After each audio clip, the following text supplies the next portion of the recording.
All right, y'all, welcome to another Hustle with myself, your host, Ben Anderson.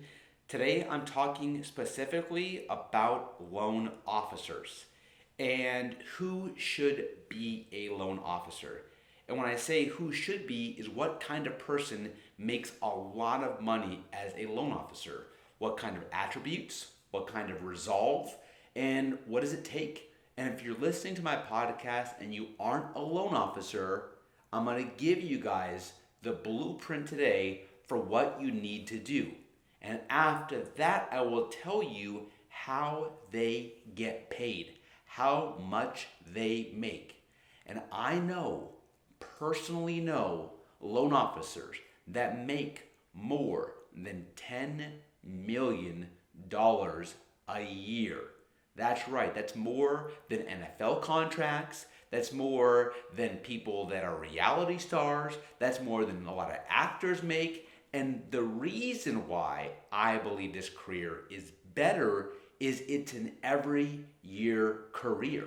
It's not like an athlete who breaks down when they get older and can't do it past a certain age. This is a fine wine that gets better every single year. Some call themselves loan officers. Some call themselves originators. Some get fancy VP of sales titles. It doesn't really matter. You do the same thing.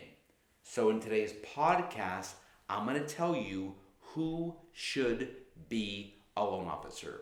First, let's give you guys a story. I was signing documents for an investment not that long ago. And the notary came to my house to sign the paperwork.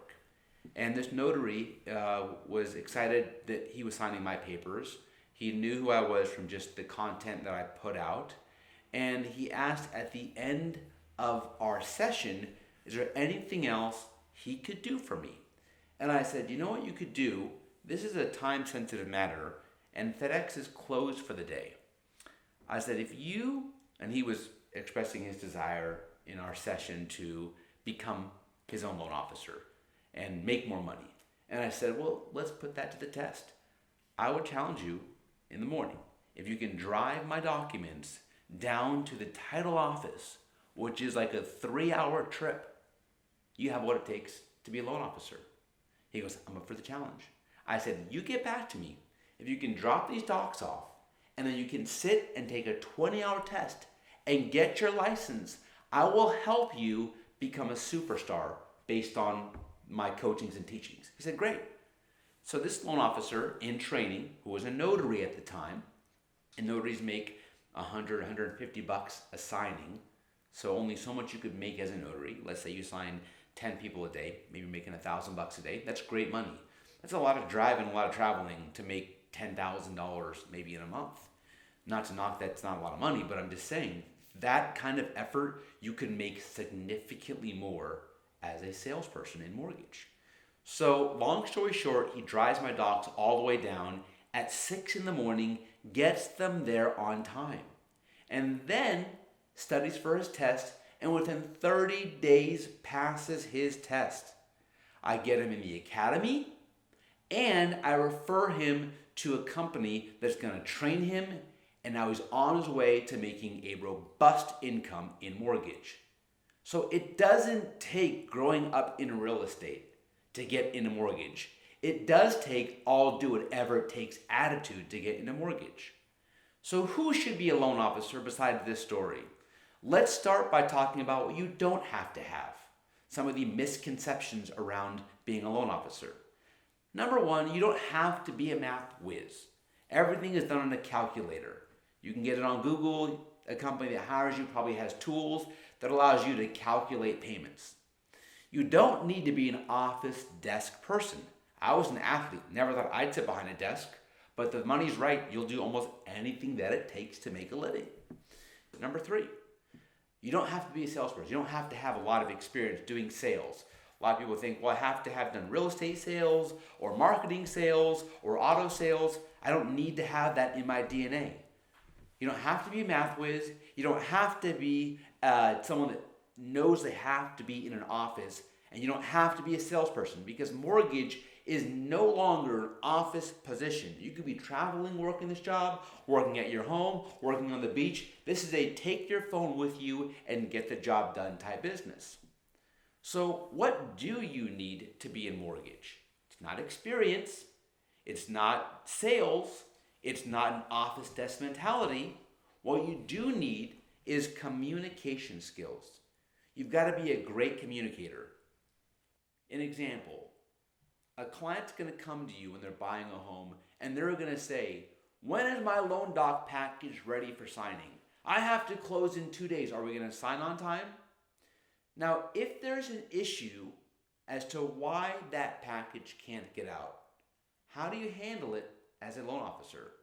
If you're someone that says, "Yeah, you'll have it tomorrow," but you don't really know, that's hot water waiting to happen. That's the kind of issue that's going to trip you up and have you be a subpar salesperson in mortgage. But if you can be a great communicator and you can keep people calm, you can be great at mortgage. The great ones are typically calm when the client has anxiety. So an example how you handle that is, "You know what, Brandon, I know we have to close tomorrow.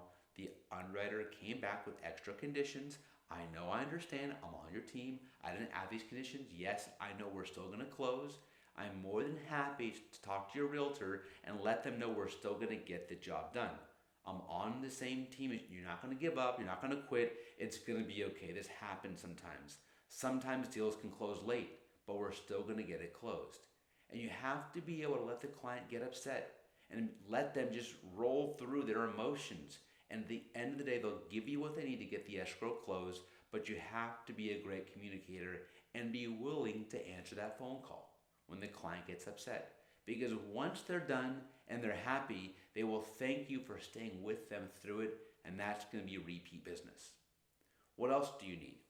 You have to have what I call the never give up gene on yourself, on a client, because the thing about mortgages, it's all or nothing. It's 100% commission, and that can scare some people. So if you're scared by a job that's all or nothing, it's not for you. But if you're someone who's relentless and is even keel and doesn't give up on anything, you can do great in mortgage. If you're someone that doesn't believe the grass is always greener, you can do great in mortgage. I've seen people jump into this industry, think there's a lot of money, think they can do it overnight, and then the minute they don't get that paycheck in the first couple of months that they thought they were going to get, they're back in their old spot again. This, you guys, is a marathon. But if you're someone that's patient, does not give up on anything, and realizes the grass is only green when you water it, you can make a fortune in mortgage. Now, if you're also the kind of person that wants to get paid more for working more, you can be great in mortgage. If you're willing to put a couple of hours in on Saturday to help agents with open house calls or answer client questions on the weekend, that's extra money you're going to make. I loved working weekends when I first got in the game because I realized the more calls I take, the more money I make. And I wasn't a 9 to 5 person. Now, if you scale your business and build it right through things like I teach you in the academy, you don't have to work 9 to 5 or 7 to 7. You can work a diligent sales schedule and make lots of money in mortgage once you build an actual business out of it and have a team and delegate. So if your goal is, I want to work more to make more, you can do great when you first get started in mortgage. If you're also a person that likes to play hero, you can be great in mortgage because deals are not easy to close, but there's an art form to getting everyone to get along. So it's being a better negotiator than a better salesperson. A salesperson tells a client what they want to hear to take the next step. A negotiator says, let's all get on a call, let's problem solve, and let's find a way to make everybody happy. That person is the hero. That person saves the hostage from a hostile situation. Heroes get paid very well in this business. And the great loan officers, they're heroes because they can come to the rescue, they can keep everybody calm, and they can save the day. They also can manage clients' expectations by not oversetting them, but by delivering on what they say. And the last thing that a great loan officer needs to have as a part of their DNA is being coachable, being willing to listen and learn. Don't just talk, but hear. God gave you 2 ears and one mouth for a reason. You should take in audibly twice as much as you spit out verbally. If you can listen to what clients are telling you and find out what they aren't telling you and get them to spill the beans because you listen, you can close so many loans.